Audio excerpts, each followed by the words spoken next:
Madame, Monsieur, bonjour. Bienvenue dans cette nouvelle édition.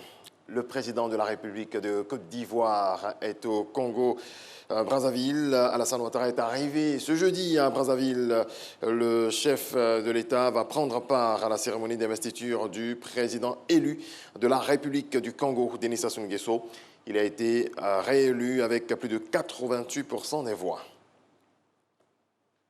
La directrice des opérations de la Banque mondiale pour la Côte d'Ivoire, Coralie Jevers, a réaffirmé mercredi l'engagement du groupe de la Banque mondiale à accompagner le président Alassane Ouattara dans la réalisation de sa vision 2030 qui vise à doubler le produit intérieur brut par habitant d'ici à 2030. C'est à l'issue de la rencontre avec le Premier ministre ivoirien Patrick Achi et le vice-président de la Banque mondiale pour l'Afrique de l'Ouest et du Centre, Cheikh Koné.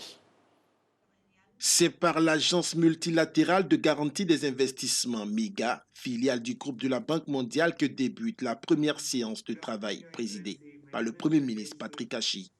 Une première depuis sa nomination, a indiqué le chef du gouvernement. Au cours des échanges, les deux équipes ont évoqué la parfaite coopération entre l'institution de Bretton Woods et la Côte d'Ivoire. Bien évidemment, le niveau des investissements directs étrangers à destination de la Côte d'Ivoire a été également au cœur des échanges.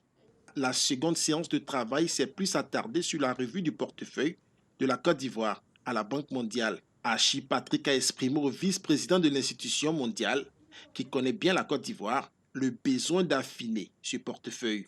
En retour, la banque se dit prête à accompagner la Côte d'Ivoire dans son développement économique. Nous avons eu le plaisir d'entendre Monsieur le Premier ministre présenter la vision 2030 qu'il a pour la Côte d'Ivoire, qui représente la vision de son Excellence Monsieur le Président et du gouvernement.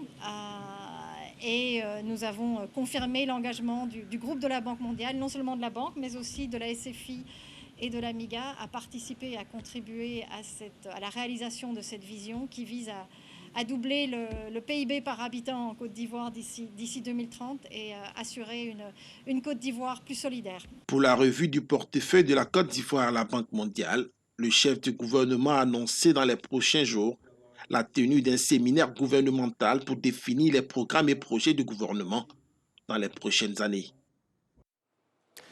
Docteur Akaole, ancien ministre de la Santé et de l'Hygiène publique, nommé le 6 avril 2021, président du Conseil économique, social, environnemental et culturel, a pris officiellement fonction hier au cours d'une cérémonie de remise de service en raison du décès de son prédécesseur.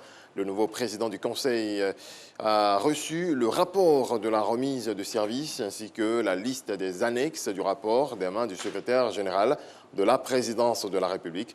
Cette remise a été suivie par la signature du procès verbal qui marque l'installation définitive du docteur Eugène Aka Aweli. Aucune augmentation n'est constatée sur les produits les plus consommés en cette période de Ramadan. Le ministre du Commerce s'en est rendu compte lors de la visite de plusieurs entrepôts, notamment à Treichville et à Yopougon. Walter Amadou Ouattara. Dans ces entrepôts situés en zone portuaire dans la commune de Treichville, il y a divers produits alimentaires. Le responsable des lieux affirme avoir le stock nécessaire pour satisfaire les sollicitations en cette période de forte demande. Toutes les denrées alimentaires sont disponibles actuellement à travers notre dépôt et nos magasins. Le lait en boîte est resté toujours le même. La tomate a pris un tout petit peu d'augmentation et à côté de ça, les autres produits, pas spécialement, rien n'a bougé. C'est justement pour s'imprégner de la réalité sur le terrain que le ministre du Commerce et de l'Industrie effectue le déplacement. Après Treichville, c'est la commune d'Atekoubé qui reçoit la délégation. Ici, on rassure également. Disposition qui est prise pour alléger la souffrance des populations et afin que l'assiette ne coûte pas cher. Le sucre rouge, il a 29 000, le sucre blanc, il a 32 000 francs CFA. En termes de riz, ça dépend des marques. Les prix varient en fonction des différentes qualités. Le lait est un produit sollicité pendant le mois de Ramadan. Un des grands industriels qui approvisionne le marché ivoirien est confiant par rapport à son stock. Vous pouvez voir ici, il y a suffi pour tout le monde.